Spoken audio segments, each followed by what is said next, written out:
बिहार की मुख्य समस्याएं। 1. गरीबी। नीति आयोग की 2021 की रिपोर्ट के अनुसार बिहार भारत का सबसे गरीब राज्य है, जहां 50% से अधिक आबादी गरीबी रेखा से नीचे जीवन यापन करती है। 2. बेरोजगारी और पलायन। राज्य में रोजगार के अवसरों की भारी कमी है, जिसके कारण बड़ी संख्या में युवा बेहतर काम की तलाश में दूसरे राज्यों में पलायन करते हैं। 3. बाढ़ का प्रकोप। उत्तरी बिहार हर साल विनाशकारी बाढ़ का सामना करता है, जिससे जान माल की भारी हानि होती है, कृषि भूमि तबाह हो जाती है और विकास कार्य बाधित होते हैं। 4. बुनियादी ढांचे की कमी। शिक्षा, स्वास्थ्य और औद्योगिक विकास के लिए आवश्यक बुनियादी ढांचे, सड़क, बिजली, कॉलेज, अस्पताल में अब भी काफी कमी है। एंड 5. भ्रष्टाचार। सरकारी योजनाओं के क्रियान्वयन में भ्रष्टाचार एक बड़ी समस्या है, जिससे विकास की गति धीमी हो जाती है। लोग इन समस्याओं से भलीभांति परिचित हैं, लेकिन इन मुद्दों पर खुलकर बात न करने या राजनीतिक चर्चाओं में उलझे रहने के कई कारण हैं। लोगों का ध्यान मुख्य मुद्दों से हटकर अन्य बातों पर चला जाता है।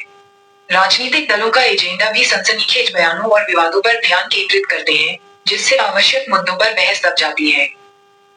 ये ध्यान रखना महत्वपूर्ण है कि यह एक जटिल मुद्दा है जिसमें कई कारक शामिल हैं, और इस विषय पर विभिन्न दृष्टिकोण मौजूद हो सकते हैं।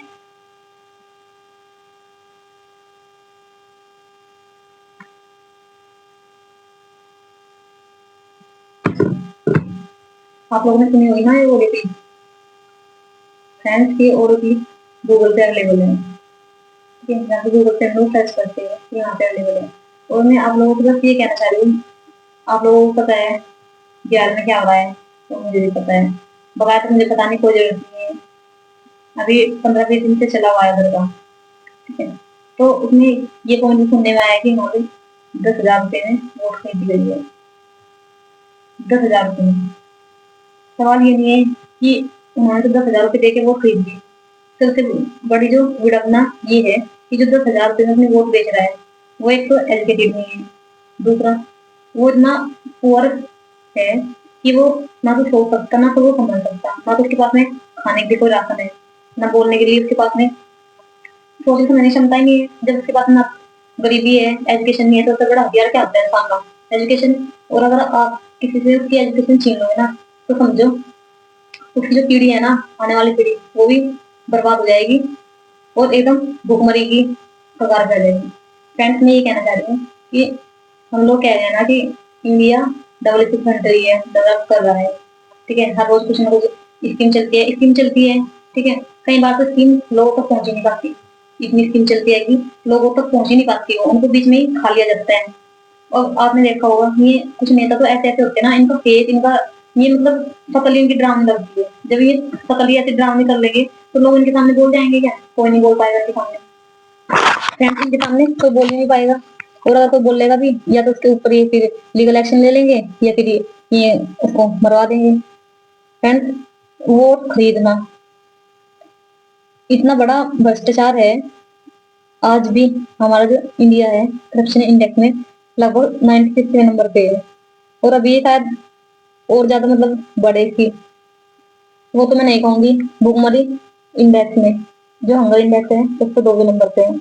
और इन चीजों को लेके कोई बात नहीं करता। अगर कोई बात करता है तो खाली ये बात करता है, कौन वहां का सीएम बन रहा है, कौन वहां का पीएम बन रहा है, कौन शपथ ले रहा है, क्या कर रहा है। मतलब पूरा मीडिया उस तरफ दिखला पड़ा है जाके। ठीक है, और हमेशा से वही बनते आ रहे हैं। नीतीश कुमार हमेशा से बनते हैं। मतलब क्या किसी के अंदर इतनी वो नहीं है क्वालिटी की उनको चेंज किया जा सकता है? चाहे वो फिर गठबंधन की सरकार हो, चाहे वो, मैं ये उस मुद्दे को लेकर बात करने का मेरा कोई मीन्स नहीं है। मैं ये कहना चाह रही हूँ, अगर कॉमन प्रॉब्लम बिहार में देखी जाए ना, तो बेरोजगारी सबसे बड़ी प्रॉब्लम है। बेरोजगारी, वहाँ पे शिक्षा नहीं प्रॉपर तरीके से सरकारी स्कूल में मिल पाती बच्चों को। और वहाँ पे क्या अधिकतर ऐसा ही है, आप जितने भी बैकवर्ड स्टेट देखोगे, उसमें सबसे पहले नंबर पे गरीबी मिलेगी, फिर भूखमरी मिलेगी, फिर वहाँ पे जो एजुकेशन का लेवल है वो डाउन मिलेगा।